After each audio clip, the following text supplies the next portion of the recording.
आगे आने वाली खबर से आपको रूबरू करा देते हैं। पीएससी में इंटरव्यू तक पहुंचे उम्मीदवारों को झटका लगा है। मध्य प्रदेश में राज्य सेवा की मुख्य परीक्षा 2019 को जो हुई थी वो फिर से होगी। मध्य प्रदेश लोक सेवा आयोग ने इसको लेकर संकेत दे दिए हैं। 577 पदों के लिए मार्च 2021 में परीक्षा हो चुकी है। परीक्षा के नतीजे भी शेयर किए जा चुके हैं।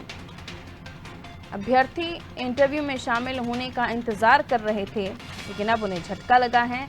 इंटरव्यू तक पहुंचे उम्मीदवार अब फिर से राज्य सेवा मुख्य परीक्षा को देंगे जो 2019 में हुई थी।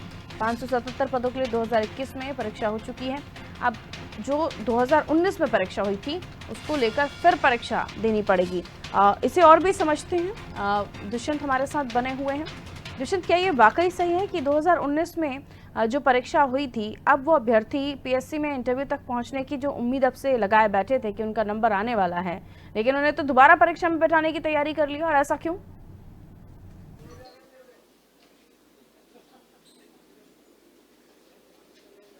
देखिए, कहीं न कहीं कुछ कमी इस बात को रह गई थी और जिस तरीके से जो परिणाम घोषित किए गए थे, उन परिणामों के बाद जो है इंटरव्यू अभी तक नहीं हो पा रहे थे और यही कारण है कि जो एक फैसला अब ये लिया गया है कि ये जो परीक्षा 2019 की मुख्य जो राज्य सेवा परीक्षा की आयोजित की गई थी, वो 2021 में कराई गई थी और 21 के बाद उसके परिणाम भी घोषित कर दिए गए थे और लगभग 2000 लोग जो हैं वो कहीं न कहीं इंटरव्यू का इंतज़ार जो है वो कर रहे थे कि उनका इंटरव्यू कब हो जाए, उनका साक्षात्कार तब कब हो जाए कि वो राज्य सेवा परीक्षा में सफल हो सकें। लेकिन कहीं न कहीं एक बार फिर से कहीं एक बहुत बड़ा झटका जो है ऐसे जो परीक्षार्थी हैं, जो अभ्यर्थी हैं, उनको लगा है क्योंकि 2000 के आसपास ये परीक्षार्थी हैं जो लोग साक्षात्कार के लिए इंतज़ार कर रहे थे।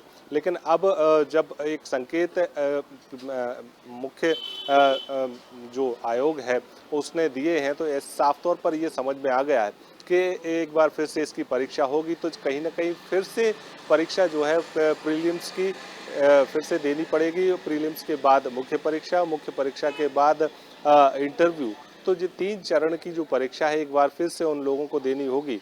ऐसे में कहीं न कहीं इसके बाद विरोध के स्वर जो है वो कहीं न कहीं एमपीपीएससी के दफ्तर के बाहर इंदौर में देखने को मिल सकते हैं क्योंकि एक बड़ी संख्या में जो 2000 के आसपास जो ऐसे लोग हैं जिनके साक्षात्कार होने थे और वो कहीं न कहीं एक उम्मीद जो है वो पीएससी से एमपीपीएससी आयोग से कहीं न कहीं लगाए बैठे थे। तो उनकी उम्मीदों पर खरा नहीं उतरा है आयोग और कहीं न कहीं खासा झटका जो है वो आयोग ने ऐसे लोगों को दिया है। तो अब उनकी प्रतिक्रिया क्या होगी, किस तरीके से विरोध प्रदर्शन जो है वो सड़कों पर देखने को मिल सकते हैं। 577 पदों के लिए मार्च 2021 में ये परीक्षा कराई गई थी। परिणाम भी घोषित कर दिया गया था और परिणाम घोषित करने के बाद 1918 अभ्यर्थियों को साक्षात्कार के लिए भी चुना गया था। लेकिन अब एक बार फिर से जब ये परीक्षा दोबारा होगी तो कहीं न कहीं उन परीक्षार्थियों की जो सफलता है वो कहीं न कहीं किसी काम की नहीं रह जाएगी। तो ऐसे में एक बड़ा झटका ऐसे लोगों को लगा है। तो अब ये देखने में होगा कि कई लोग जो हैं इस पूरे संकेत को, इस पूरे फैसले को लेकर कोर्ट की शरण भी ले सकते हैं और जब अदालत का दरवाजा खटखटाएंगे तो सीधे तौर पर इसका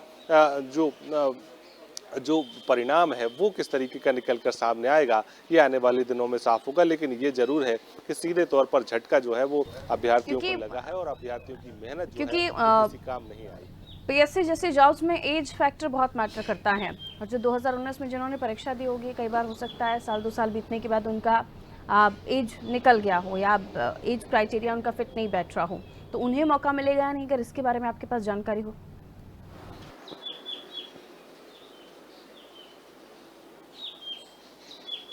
देखिए, जो लोग ओवर एज हो गए हैं तो उनको दोबारा से मौका नहीं मिल पाएगा क्योंकि जो क्राइटेरिया एमपीपीएससी की ओर से तय किया गया है उस अगर क्राइटेरिया में अगर जो लोग एलिजिबल नहीं होंगे तो उनको एक फिर से बैठने का मौका जो है इस पूरी परीक्षा में नहीं मिल पाएगा। हालांकि अब अभी बहुत सारी चीज़ें इसमें संकेत के बाद साफ होंगी, लेकिन अभी संकेत केवल आयोग की ओर से दिए गए हैं, लेकिन संकेत से ही बड़ा झटका जो है वो अभ्यर्थियों को लगता है। लेकिन अगर पूरे परिणाम की बात करें या पूरे फैसले की बात करें तो वो निकलकर सामने नहीं आया है। किस तरीके से पूरे क्लॉज जो हैं वो तैयार किए जा रहे हैं ताकि लोगों को इससे सहूलियत हो सके, और जो लोगों ने परीक्षा दी थी तो उनको दोबारा मौका मिलता है या नहीं मिलता है, ये आयोग के फैसले पर ही निर्भर करता है। तो ऐसे में जब पूरा फैसला निकल कर सामने आएगा पारुल, तब ही ये बात साफ हो पाएगी। हालांकि ये जरूर है कि जो एज क्राइटेरिया है वो जो पहले से ही निर्धारित है, और अगर एज क्राइटेरिया के बाहर कोई अभ्यर्थी चला जाता है तो उसके बाद उसको दूसरा मौका नहीं मिल सकता। बिल्कुल, मैं लौटूंगी आपके पास, अगली खबर पर भी होगी आपसे बात।